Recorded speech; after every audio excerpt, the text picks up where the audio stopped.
Welcome students to our new unit, and I'm going to start by asking this question. What actually connects the two photos below? So in order to answer this question, we need to figure out what's going on. Well, we've got a lightning bolt on the left-hand side and a basketball bouncing on the right. Now, strange and all as this might seem, both of those are connected by electricity. So the electricity defines, and it's that electrical charge that stops and prevents the basketball from going through the floor. And it also is the trigger for causing a lightning strike. Now, a lightning strike is a particular form of electricity called static electricity. There is also a second form called current electricity, two different types, two different categories. And for the first week of this unit, we're going to focus on static electricity.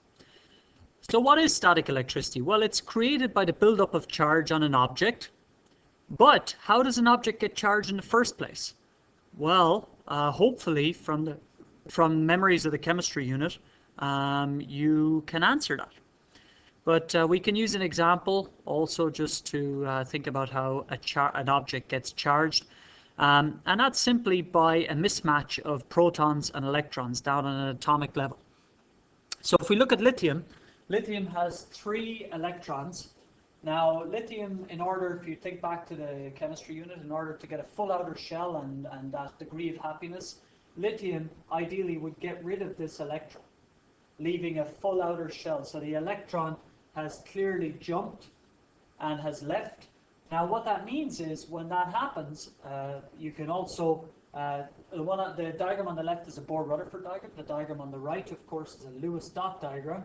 And in the Lewis dot, you would have the electron moving away, so moving over here.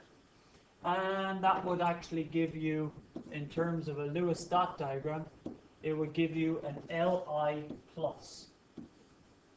And of course what we're left with is an ion. We now do not have an atom, we have an ion. So we can see the scenario in the box below. We started off with a neutral atom, 3 protons, 3 electrons. And it's that mismatch of positives and negatives which gives an ion. And that's what gives us our charge. Charge is always from the movement of electrons. And hence the word electricity, electron electricity. So that is how we get a charge in the first place. And if we go back to the definition, static electricity is the buildup of charge on an object. So how does charge actually build up? Well, in order for charge to build up, and what determines whether static electricity will occur, there must be a buildup of charge. And is that buildup of charge going to happen with all materials? No. A charge can only be built up with certain materials. So conductors are good at passing electric charge. So they're good at passing that charge. Good examples of conductors are most metals, copper.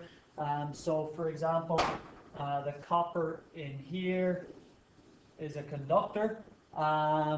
Most metals are good conductors of both heat and electricity. The other type of material, when we're talking about electrical conductivity, is an insulator. An insulator, on the other hand, an insulator does not pass charge. It does not pass charges. And therefore, it actually allows them to build up. It allows the charges to build up. So in order to create a static electricity, we would really need to be using insulators, because the conductors will not build up the charge, they'll simply pass the charge through them, like a wiring or a cable. And a good example of an insulator is this rubber casing or plastic casing on the outside of the electrical wire. Okay, so now we know, we've talked about static charge, what it is, how charges build up. So what are the effects of charges? So how do charges behave? Well, they interact due to one of the most fundamental forces of the universe. It's called the electromagnetic force, the same reason why basketball doesn't simply just go through the floor. How charges interact is determined by the law of electric charges, and that states, if you look at this lovely, wonderful couple here on the left, we've often heard the phrase opposites attract. Well, the same is key for charges, the same with magnets.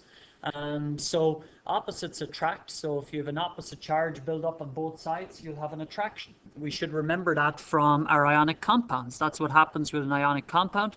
You have a positive and a negative, and then they bond. Like charges, on the other hand, repel. And so we can see the diagram on the left and the right. A real world example is the magnets. And also, if we had charges built up, like charges together, and we put them together, they will repel, or they will, to repel means they will push each other away. And hopefully you guys had encountered those terms before. So let's move on. So now that we know that, what are the methods of charging? So remember, charging happens by use of electron movement, and there's two different types of electricity, and static electricity is the buildup of charge. Well, there's charging by friction, by contact, induction. The net charge is not changed, but electrons simply move around. Okay, so first one is charging by friction. You've seen this before, I'm pretty sure. It's where you move electrons by rubbing two materials together, and it's called charging by friction.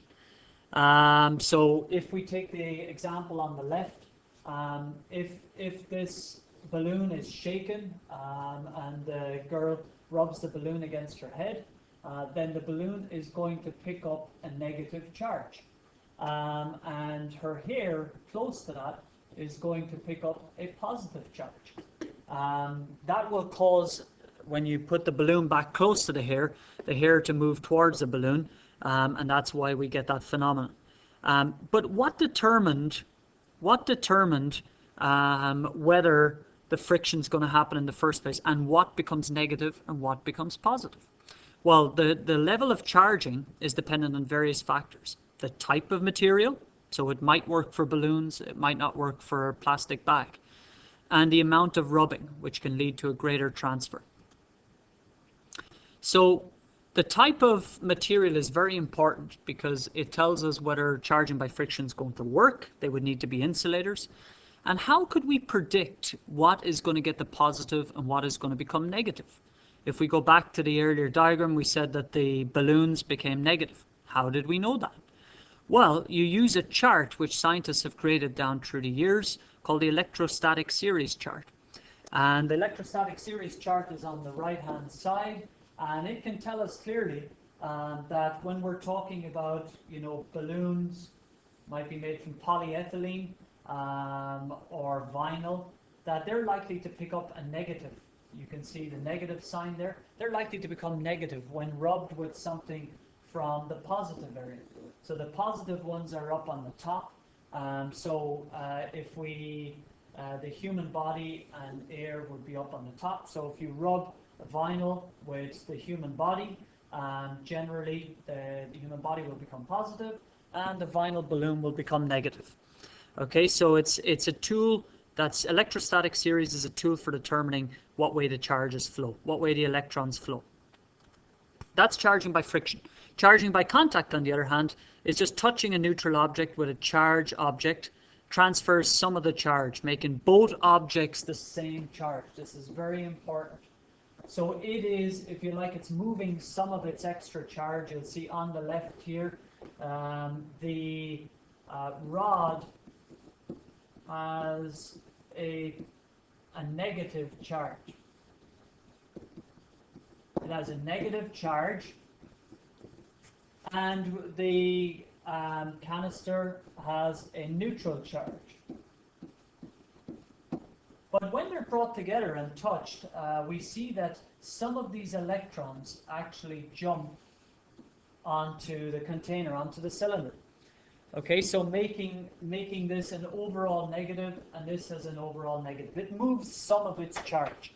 So we can see from that that the object, the charge object, actually charged the neutral object on contact.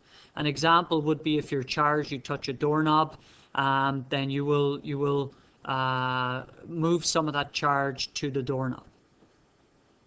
Now, so that's two different ways. The third way is charging by induction. This one is the one that students struggle with. Bringing a charged object close to a neutral object will induce the opposite charge in the neutral object.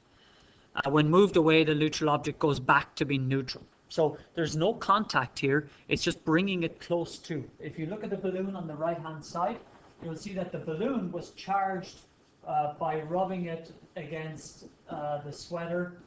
And this was rubbed several times. And the effect was that the balloon developed an overall negative charge. Okay, like we saw earlier, that's charging by friction. And then we go to this scenario where the balloon is actually brought close to the wall. When it's brought close to the wall, you'll see that the build-up, the negative parts of the balloon, will drive away the other negatives. So the blue spheres and the wall, the negatives, will actually get driven away, and the positives end up close to the balloon. Now, the final thing we're going to talk about is the removal of charge. The removal of charge we'll deal with in a later class, but grounding is an example of the removal of charge. It's what happens when you touch a doorknob. It's what happens when lightning strikes occur. So grounding is an example of how charge is removed. So it's an example of removal of charge. And what happens after charge is removed? Well, the object simply goes back to being neutral. Okay? It finds a path to the ground. This happens with lightning. It will find a path to a bigger object, and that will allow the removal of the charge, and then both objects will be neutral. So we'll talk about this in class tomorrow. Hopefully this has been a good introduction to static electricity. Make sure you do the static electricity quiz.